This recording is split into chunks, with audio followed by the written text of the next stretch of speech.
The Tigers have traded Gregory Soto for Matt Vierling, Nick Maton, and Donny Sands. Not the worst trade ever, but it definitely seems like a trade Alavila would do.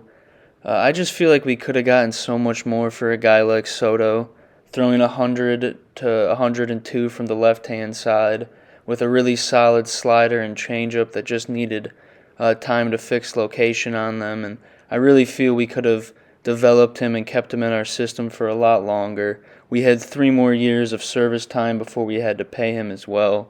So it's not like the Joe Jimenez trade where we needed to dump him before we paid him. This trade just doesn't scream winning to me. We could have definitely got an established player for a guy like Soto, someone that's hit more than 10 home runs, because these 3 prospects we got are all solid players. I don't dislike any of them, but I don't think they move the needle. They're not worth a guy like Soto, and I don't really think the Tigers are making winning moves, to be honest. We're making moves of next year, next year, next year, and it just seems like that's all we ever do is look to next year. And I think it's time we finally look to this year. Like, trading your closer that had a 3 ERA with 30 saves last year is not saying to your fans that we want to win. So very frustrating on that end, but the trade isn't that bad. Let's get into some of these guys that we got traded.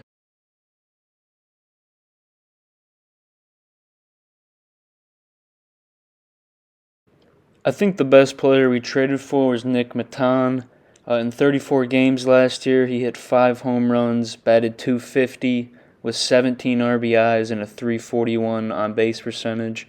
I definitely think this guy is going to pick up a lot of the Castros at-bats in Candelario.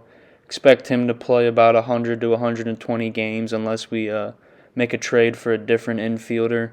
We are still yet to sign a single guy after losing 4 people that I got a lot of at-bats last year. So Matt Vierling and Nick are going to be a big part of our lineup, it seems. Matt Vierling hit 6 home runs, 32 RBIs, and a .246 batting average in 117 games last year, but he also batted .324 and 71 at-bats in 2021. So he has potential. He does look pretty good on the end of power.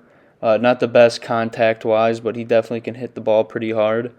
So these 2 guys are pretty decent. Donny Sands is yet to get a hit in the majors. Only 3 at-bats, and he batted .274 in 7 minor league seasons. But we're pretty set at the catcher position with Rogers and Haas, I feel. So I don't know if Donnie's going to get much playing time for us. But these 2 guys are pretty decent players, at least.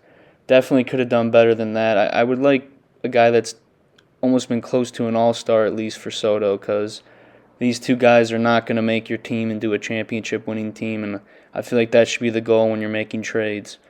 Definitely disappointed in this, but let me know what you guys think in the comments. I'll see you guys soon.